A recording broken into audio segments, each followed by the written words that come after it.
네, 뛰어난 통찰력과 감각을 지닌 시장 프로들과 함께 마감 앞두고 전략 세워보겠습니다. 두 분 함께합니다. 정태근 알파프로 팀장, 송태현 유한타증권 과장입니다. 어서 오세요. 네, 반갑습니다. 네, 안녕하세요. 네, 시장이 그래도 오늘은 살아나고 있는데 오늘 같은 날 두 분은 어디에 주목했을까요? 프로의 시선이 머문 첫 번째 섹터입니다. 첫 번째 이야기 나눠볼 곳은 바로 2차 전지, 그 안에 꿈의 배터리, 전고체 배터리입니다. 새롭게 이 시장 안에 게임 체인저가 될 수 있을지, 오늘은 2차 전지 밸류체인이 다 같이 올라가고 현재 에코프로 BM, 에코프로 같은 이 그룹주 안에서의 상승폭이 더 확대되는 모습들도 함께 이어지고 있습니다. 뜨거운 회복입니다. 네. 일단 그 안에서도 전고체 배터리를 오늘 주목하신 이유가 있으세요? 일단은 삼성전기가 이제 전고체 배터리 사업에 진출한다는 얘기를 컨퍼런스 콜을 통해서 얘기를 했고요. 네. 그러다 보니까 좀 주목을 하게 됐는데 어쨌든 최근에 잘 아시겠지만 삼성 SDI도 그렇고 SK온도 그렇고 전기차 배터리 상용화를 위해서 이제 앞으로 투자를 하겠다는 얘기를 한 걸 잘 알고 계실 겁니다. 그리고 난 이후에 또 삼성전기가 또 전고체 배터리에 대한 얘기 좀 하게 되면서 전향적으로 이제 2차 전지 내에서 리튬 이온 배터리 소재에서 또 전고체 배터리 쪽으로 조금 무게중심하는 그런 부분들이 보여서 일단 선택을 좀 하게 됐고요. 그리고 이 전고체 배터리가 어쨌든 강세를 보일 수 있는 연유는 조금 전에 서두에 앵커님께서 말씀하셨지만 전반적으로 2차 전지에 대한 분위기가 좀 다시 살아나게 되면서 전고체도 다시 부각이 됐다고 보시면 될 것 같아요. 어쨌든 2차 전지 관련 종목들의 낙폭이 예전 진정세를 보이게 되면서 전반적으로 또 시장도 안정을 찾고 있는 상황들인데 그렇다면 과연 이 2차 전지가 기술적 반으로 끝이 날 것인가 아니면은 시장을 계속 이끌 것인가 아니면 2차 전지 외에 다른 섹터가 주도적으로 나타날 것인가 좀 상당히 좀 머리가 좀 복잡해진 그런 상황이다라고 좀 보셔야 될 것 같습니다. 그 복잡해진 내용을 또 네. 간편하게 해결해 주셔야 되잖아요, 팀장님께서. 일단은 2차 전지가 오늘 살아나고 있는 건 삼성전기가 전고체 배터리 시장에 뛰어들겠다. 구체적인 어떤 사업 계획안은 아니었지만 이 같은 이야기 자체가 투심을 오늘 회복시켰다고 보세요. 핵심이 뭐예요? 오늘 반등의 핵심? 좀 반대로 봐야 될 것 같아요. 전반적으로 2차 전지 관련된 종목들이 이제 분위기가 괜찮아지다 보니까 네. 그 속에서 이제 전고체 배터리 이슈도 좀 부각이 되고 있다고 봐야 될 것 같아요. 그러니까 질문하신 부분은 삼성전기의 전고체 배터리 이슈가 2차 전지 투자 심리를 살렸느냐 네. 이게 아니라 뒤집어서 2차 전지 관련된 어떤 투자 심리가 살아나게 되면서 삼성전기의 전고체 배터리 이슈도 조금 부각이 됐다라고 보시면 될 것 같습니다. 그렇게 말씀드릴 수밖에 없는 것들이 오늘 상승 테마 순위에 만약에 장비가 아닌 전고체 배터리가 최상위에 올라가 있었다라면은 질문하신 것에 예스 이렇게 말씀을 드렸겠지만 그게 아니라 장비 섹터가 좀 더 강하게 현재 흐름이 장비, 전개가 되고 있는 상황들이거든요. 요거는 잘 아시겠지만 폭스바겐이 북미 쪽에 캐나다 쪽에 배터리 공장 투자를 한다는 얘기가 나왔었고 그리고 이제 아시겠지만 GM이 또 삼성 SDI가 손을 잡고 합작법인을 또 설립한다는 얘기가 나오고 있기 때문에 아마 이런 것들 때문에 전고체보다는 장비 섹터가 좀 더 강하게 좀 주가가 좀 반응을 하는 것이 아닌가라 좀 볼 수가 있을 것 같습니다. 하지만 어쨌든 앞으로 전고체 배터리 어떤 트렌드는 언제가 될지 모르겠지만 지금 리튬 이온 배터리에서 전고체 배터리 쪽으로 갈 예정이기 때문에 그래서 또 어떤 새로운 어떤 배터리의 표준이 할 수 있는 전고체 배터리에 좀 관심을 가지는 게 아닌가 좀 볼 수가 있을 것 같아요. 네네. 일단 삼성전기 같은 경우는 이제 전고체 배터리 관련돼 가지고 특허도 좀 많이 출원을 좀 했더라고요. 그래서 실질적으로 사업을 추진하려고 하고 있는데 삼성그룹 내에서 어떤 시너지 효과를 내기 위한 부분도 있는 것 같습니다. 일단은 삼성 SDI는 전고체 배터리를 만들고요. 그리고 삼성전기 같은 경우는 일단 이제 고온에서 고체 산화물로 만들 수 있는 기술을 보유를 하고 있다라고 합니다. 요거는 3월달 그러니까 2022년 결산 전기주총에서 이 소형 전고체 부품을 준비 중이다는 얘기를 했고 시제품을 만들 수 있는 기술력이 확보가 되게 되면은 설명회를 가지겠다는 얘기를 했었거든요. 근데 그렇게 말을 할 수 있는 것들이 어쨌든 MLCC 관련해서 세라믹 기술을 좀 보유를 하고 있는데 이 세라믹 기술 같은 경우는 고온에서 고체 산화물로 만들 수 있는 기술과 좀 연관성이 좀 있는 것 같습니다. 그래서 이런 고체 산화물로 만들 수 있는 기술을 보유를 하고 있는데 이게 어떤 부분과 연관성이 있냐면은 이제 무기고체 전해질 같은 경우는 산화물을 이용합니다. 그렇기 때문에 아마 이런 연결고리 때문에 삼성전기도 우리가 삼성전기 입장에서는 우리도 그렇다면 이제 전고체 배터리 쪽으로 좀 뭔가 할 수 있을 것 같은데 이렇게 좀 판단을 한 것이 아닌가라고 볼 수 있을 것 같아요. 기판 사업과 관련 네. 없이 이 같은 미래의 어떤 동력에 대한 기대감으로 오늘 전기도 그럼 가는 거다라고 해석할 수 있어요? 전기요? 삼성전기가. 삼성전기도 그렇게 좀 봐야 되겠죠. 그리고 가장 중요한 건 저는 삼성전자 후광 효과가 좀 크다고 좀 보거든요. 왜냐하면은 저는 개인적으로 삼성전기가 삼성전자 주가 연동이 돼 있다고 보면 그러니까 동조화 현상이 돼 있다라고 보는 아무래도, 거죠. 네. 그러다 보니까 오늘 뭐 삼성전자 실적 발표인데 나쁘지 않은 흐름이 나오다 보니까 네. 삼성전기도 동반해서 좀 상승 흐름이 나오는 것이 아닌가라고 네. 볼 수 있을 것 같아요. 그러면 이번에 송태용 과장님, 우리가 전고체 분야에서 얼마나 경쟁력을 가져갈 수 있을까 이 부분을 여쭤보려고 하는데 이재용 회장이 삼성 SDI의 전고체 이 사업장을 방문하면서 사실상 가장 시장의 주목을 받았던 시점이 그때잖아요. 그러면서 삼성 SDI가 지금 양산이 2027년으로 예정이 되어 있는데 일본 쪽의 이 경쟁력이 워낙 높아서 우리가 따라가더라도 비용 우위가 좀 약할 거다라는 이야기들도 있더라고요. 상용화까지 너무 먼 길 아닌가요? 말씀을 하신 것처럼 상용화까지는 아직 시간이 너무나 많이 남아 있어요. 그렇기 때문에 사실 사업성에 대한 부분, 기술력에 대한 부분을 굳이 지금 논할 필요가 있을까라는 생각을 저는 많이 하고 있습니다. 지금 3원 계의 배터리 같은 경우 혹은 아니면 LFP 관련된 이제 배터리 관련된 사업 부분도 시장이 초기 부분이고 그 초기의 산업 중에서 지금 시장의 전기차 침투율이 높아지고 있는데 이러한 가정들이 사실상 2027년도에는 다 많이 변해 있을 거잖아요. 그렇겠죠. 그렇기 때문에 지금의 가정을 토대로 전고체 배터리 관련된 이러한 우리의 기술력 아니면 이 경쟁력 이런 부분을 어차피 체크를 해봤자 그때 가서는 당연히 다 모든 것들이 달라질 수밖에 없다라고 생각을 하고 있고요. 사실상 지금 에코프로라든지 아니면 에코프로 BM이라든지 이런 주도적인 종목들이 상당히 강하게 움직이는데 예. 그런 종목들이 사실 전고체에 관련된 이런 모멘텀으로 움직이는 건 또 아니잖아요. 그래서 그런 점을 생각을 해봤을 때 뭐 전고체에 관련된 이러한 이슈 자체는 이 배터리 섹터 자체가 계속적으로 움직임을 보이고 있을 때 충분히 그 안에서 모멘텀적인 역할을 할 가능성이 있기는 하지만 이것이 사실상 주도해서 계속적으로 갈 수는 없는 부분이다라고 저는 생각을 하고 있습니다. 뭔가 주도를 하려면 양산 시점이 가시화되는 그 순간이 와야 된다 그 말씀인 거예요? 보시면 아시겠지만 사실 처음에는 꿈으로 한번 움직였다가 그쵸? 그 다음에는 정말 실질적인 측면에서 움직이는 이런 사이클을 꼭 가게 되잖아요. 네. 그런 부분 속에서 보게 되면은 2차 전지 자체가 지금은 꿈보다는 보다 더 실질적인 실질로 눈으로 얼마나 들어오는. 사업을 할 수 있는지 그리고 얼마만큼의 실적이 더욱더 빠르게 폭발적으로 늘어날 수 있는 기업 이런 기업들의 포커스가 많이 맞춰지다 보니까 그런 부분에 있어서는 당연히 아직까지 전고체는 시간은 좀 많이 필요할 수밖에 없지 않나라고 생각을 하고 있어요. 네, 그래서 네. 뭐 중간중간 당연히 관련된 기업들이 강하게 이제 이슈가 나올 때마다 움직일 수 있는 부분이 네, 있기는 네. 하겠지만 그것이 에코프로나 에코프로 BM처럼 정말 계속적으로 가기엔 무리가 있지 않나라고 생각하고 있습니다. 그럼 개별적으로 좀 들어가 계신 분들도 많으실 텐데 하나씩 볼게요. 첨보 같은 경우에는 이번에 어닝 쇼크 나오면서 주가 너무 단기간에 많이 밀렸어요.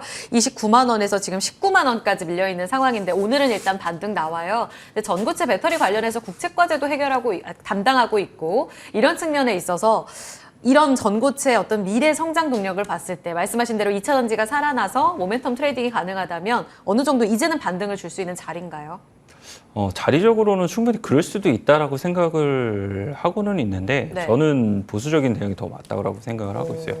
2차 전지 섹터 내에서 사실상 첨보라는 기업 자체의 우선순위를 생각을 해봤을 때는 그렇게 높지 대장은 못한 아니다. 부분이 많잖아요. 그리고 네네. 지금 자체가 워낙 많은 부분 말씀하신 것처럼 29만 원에서 19만 원까지 급속도로 빠졌기 때문에 그런 부분에 있어서 단기적인 부분을 노리고 충분히 지금 들어올 수 있는 구간 정도 이 정도로서만 보이고 있어서 저는 너무나 공격적인 마인드로서 첨보를 대응을 하시는 건 좀 무리가 되지 않나라고 좀 생각을 하고 있고요. 1분기 실적에 대한 부분을 보게 된다 하더라도 중국 쪽에서에 대한 가격에 대한 부분이 계속 발목을 좀 잡고 있었잖아요. 네. 그런 부분이 과연 얼마만큼이나 지금 풀리고 있는지 이런 부분도 확인이 좀 필요한 과정 속에 있지 않나라고 생각을 하고 있습니다. 그래서 단순히 전고체라는 부분 때문에 첨보가 다시 좋아질 거야라고 보시는 것보다는 본업 자체가 얼마만큼이나 더 회복이 되느냐 이것이 더 네. 크게 첨보의 주가를 더 기조적으로 움직일 수 있게 만들어준다라고 생각을 하고 있고요. 그 중간중간에 이슈 같은 경우에는 단기적인 모멘텀으로서 폭발력 있게 올라갔다 네. 내려갔다를 반복할 수밖에 없다라고 말씀드리도록 하겠습니다. 결국 추세적 상승은 숫자로 보여줘야 한다. 종목 하나만 짧게 더 여쭤볼게요. 네. 정 팀장님, CIS가 이틀째 올라요. 네. 전고체 쪽으로도 모멘텀이 있었고 LFP 배터리 관련해서도 지금 산업부 국채 과제 맞아요. 연구기관에 선정됐다고 하는데 이 모멘텀은 어느 정도로 보세요?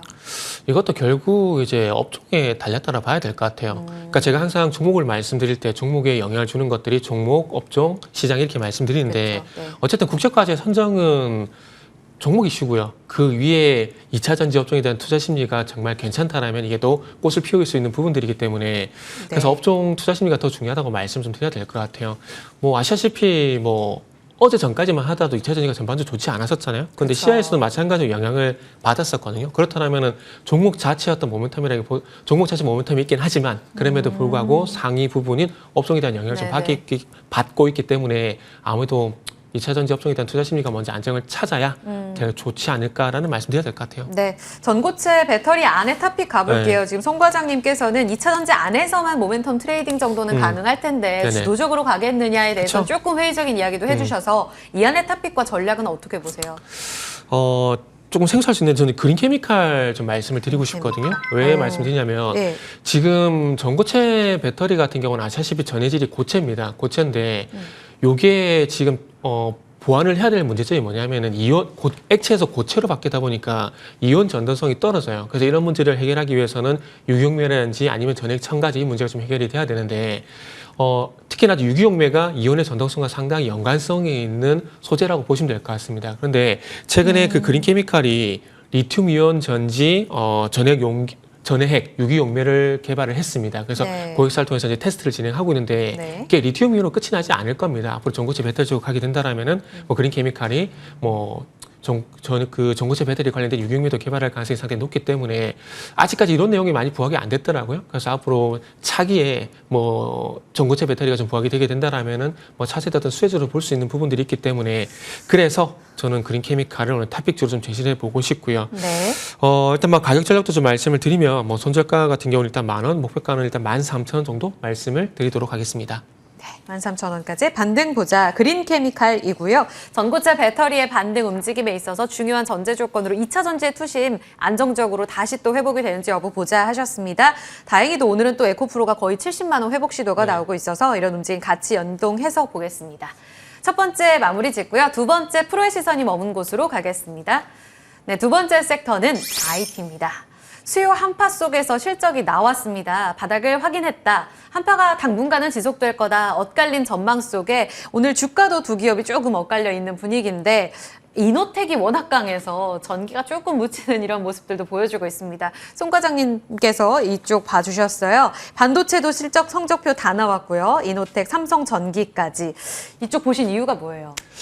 사실 주요 종목들이 이번 주에 글로벌도 그렇고 우리나라도 그렇고 실적을 이제 많이 그렇죠. 발표를 했단 예. 말이에요. 그런데 그 실적을 발표하는 데 있어서 컨퍼런스 콜을 같이 진행을 이제 많이 하게 되고 그리고 그 실적 자체가 IT 쪽이라든지 반도체 쪽은 워낙 안 좋을 거다라고 얘기가 많았었는데 네. 의외로 이 기업들이 컨센 대비보다는 선방을 하게 되는 이런 부분이 나오기 시작을 하게 되고 컨퍼런스 콜에서에 대한 부분에 있어서 조금 더 좋은 내용이 나오게 되면은 이제 바닥에서에 대한 부분에 이 겨울의 혹한기가 어느 정도는 이제 지나갈 수 있지 않겠느냐 이러한 이제 관측이 나올 수도 있을 것이다라는 이런 관점으로 이제 어제부터 저는 조금 더 관심 있게 보기 시작을 했다라고 좀 보시면 될 것 같고요. 네. 하지만 그럼에도 불구하고 사실 오늘 2차 전지가 워낙 강하게 움직이잖아요. 네. 그래서 역시나 2차 전지에 대한 쉬운 길을 놔두고 다른 길로 갈 필요는 없다라고도 생각을 하실 수 있기는 하지만 그래도 어쨌거나 2차전지 외에도 계속적으로 다른 종목들을 봐야 된다라면 이런 쪽에서는 충분히 한번 고민을 해볼 수 있는 섹터가 될 수 있지 않을까라고 생각을 하고 있습니다. 여전히 제2의 2차 전지가 그다음 누군데에 대한 고민은 다들 하실 테니까요. 그렇죠? 2차 전지는 그냥 2차 전지고요. 네. 사실상 그 외 기2차 주도주의 전지는 이제 2차 전지. 이 중간 쉬어가는 타임이 있을 거잖아요. 그 쉬어가는 타임 속에서에 대한 수익률에 대한 방어 이런 부분이 충분히 IT 쪽에서 나올 수 있지 않을까. 네. 그리고 그 IT 같은 경우에는 사실상 하단에 대한 부분이 네. 어느 정도는 이제 제한적일 수밖에 없을 테니까 그렇죠. 그 하단의 제한폭을 가지고 우리가 어느 정도 2차 전지와 같은 높은 폭발력적인 수익률을 볼 수는 없긴 하겠지만 그래도 어느 정도 수익률을 바라보자. 네. 생각하고 있습니다. 하방은 이제 단단해졌고 상방이 생각보다 열리겠는데에 대한 기대치를 이번 성적표에 보여줬다는 거잖아요. 앞서서 삼성전기가 전자 많이 따라간다라는 이야기를 또 정 팀장님도 해주셨는데 그래서 삼성전자 오늘 실적을 잠깐 짚고 넘어가 보자면 DS 그러니까 반도체 부분이 그렇게 적자가 컸는데도 그렇게까지 크지 않은 적자가 나온 건 역시 이 스마트폰 쪽이 너무 잘해서다라는 이야기인데 이 연속성에 있어서는 좀 의구심이 있지 않습니까? 어때요? 말씀하신 것처럼 2분기 때 좀 불안해요. 아무래도 플래그십 모델 관련돼서 네. S23이 1분기 때 나왔고 그리고 폴더블 관련돼서는 그렇죠. 3분기 때 나올 거란 네. 말이에요. 그럼 공백기죠? 2분기 때가 공백기가 좀 생기게 되겠죠. 네. 그런 부분이 사실 중저가로서 얼마만큼이나 이제 커버가 가능하는지 이 부분을 좀 지켜봐야 된다라고 좀 말씀을 드릴 수 있을 것 같고요. 그리고 또 한 가지는 이제 이 중국에서에 대한 소비력이 얼마만큼이나 더욱더 증대가 되느냐 뭐 이런 부분도 한번 우리가 관심 있게 봐야 되는 부분이 되지 않을까라고 생각을 하고 있습니다. 어쨌거나 이런 부분이 있음에도 불구하고 삼성전자 그리고 삼성전기가 바닥에서부터에 대한 턴에 대한 이런 이야기가 많이 나오는 이유는 결국은 하반기 때에 대한 이제 업황 턴어라운드에 대한 확신을 계속적으로 가져가는 부분이 상당히 네. 많다라고 좀 보시면 될 것 같고요.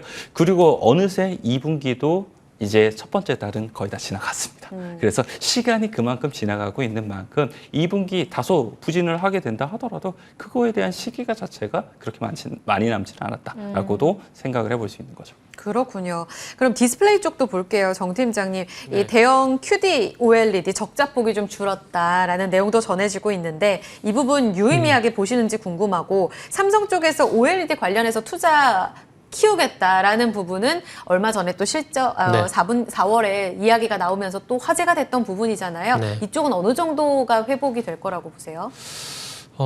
일단은 당장의 회복은 힘들다고 보고 지금은 아직까지 기대감이라고 봐야 될 것 같습니다. 네네. 그리고 이게 차츰 반영되는데 시간이 좀 걸릴 거거든요. 하반기?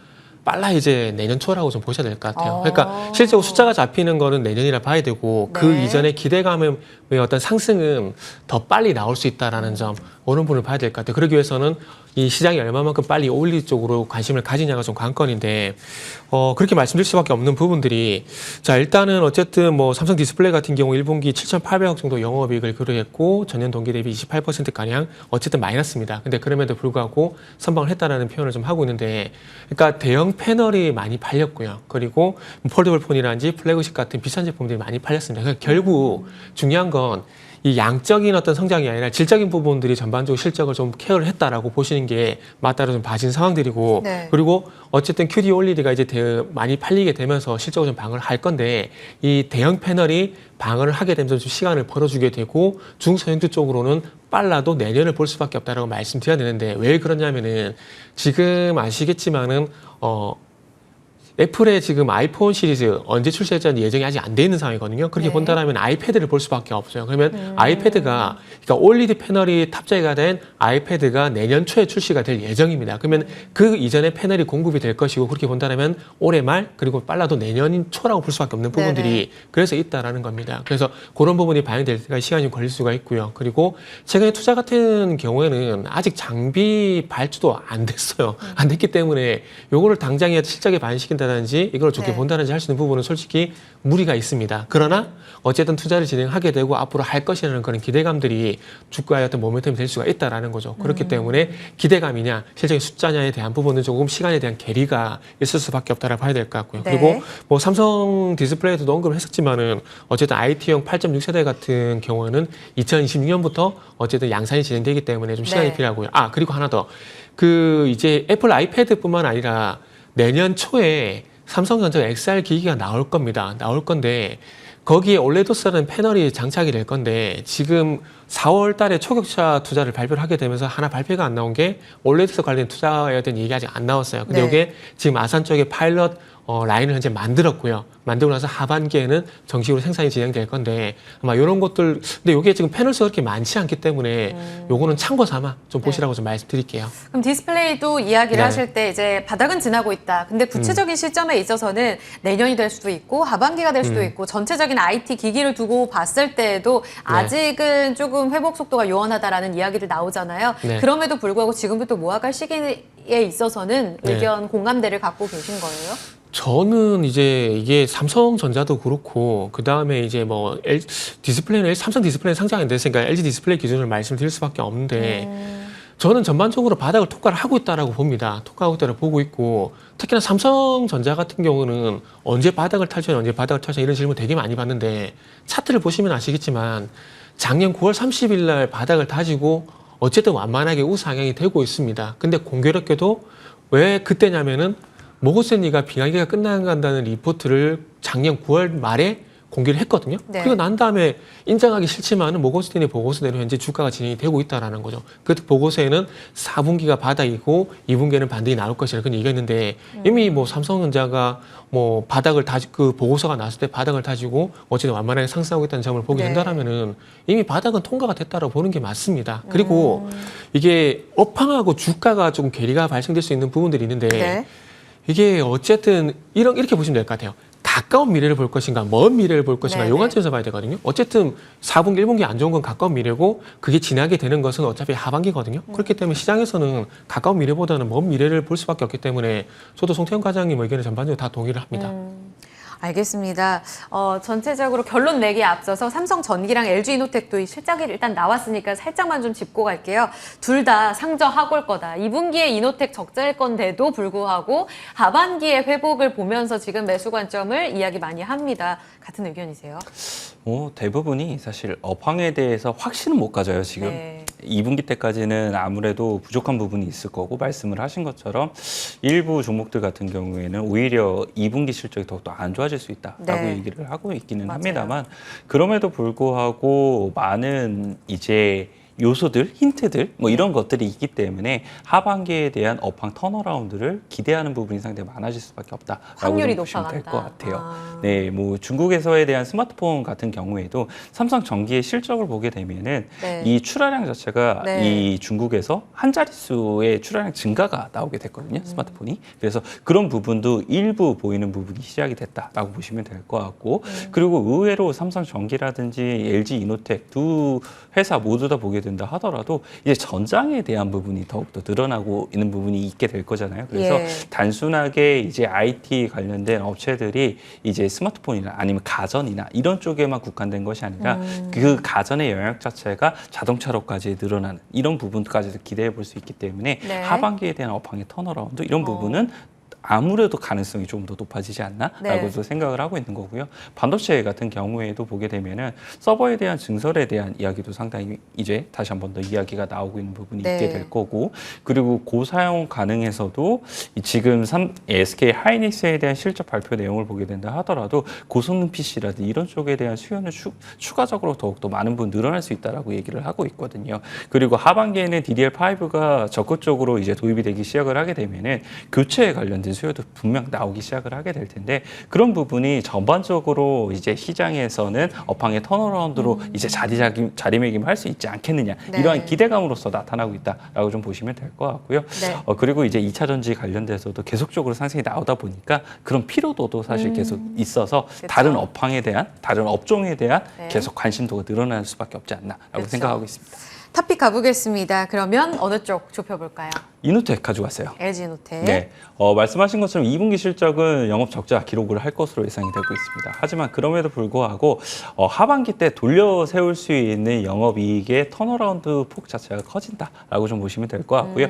역시나 애플 관련돼서 신규 모델에 대한 부분이 나오게 될 거고 그 신규 모델에 대한 탑재되는 이 LG 이노텍의 부품 자체의 ASP가 추가적으로 더욱더 올라갈 수 있는 여지가 상당히 많기 때문에 예. 그런 부분이 일단 기초적으로서 업황의 턴어라운드 그리고 LG 이노텍의 실적의 턴어라운드에 많은 부분 기여를 하게 될 것이다라고 좀 보시면 될 것 같고요.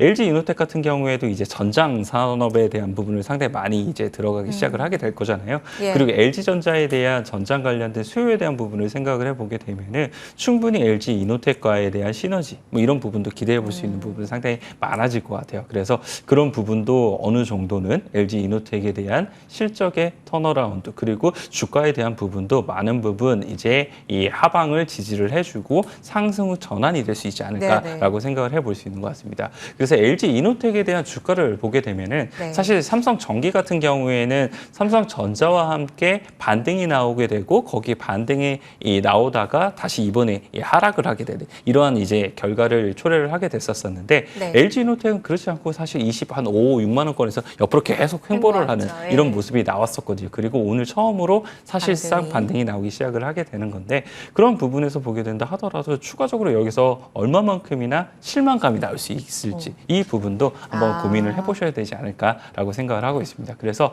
목표가로 제시를 해드리는 거는 아주 높게는 제시는 안 해드려요. 어차피 지금 이 폭 자체를 네. 짧게 먹자라는 관점에서 갖고 온 거기 때문에 일단 목표가를 29만 6천 원 제시를 해드리고요. 손절가는 전 저점이었던 24만 8천 원 제시해드리도록 하겠습니다. 3월 16일 저점 24만 8천 원은 그래도 지지가 되지 않을까. 손절 라인 제시됐고요. 29만 6천 원으로 제시하면서 방망이 좀 짧게 들고 가보자. LG 이노텍 IT 기기의 탑픽이었습니다.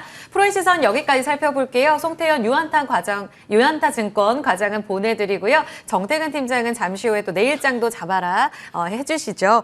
이 부분도 함께 해주시면 되겠습니다. 두 분과 인사 나누겠습니다. 고맙습니다. 네, 감사합니다.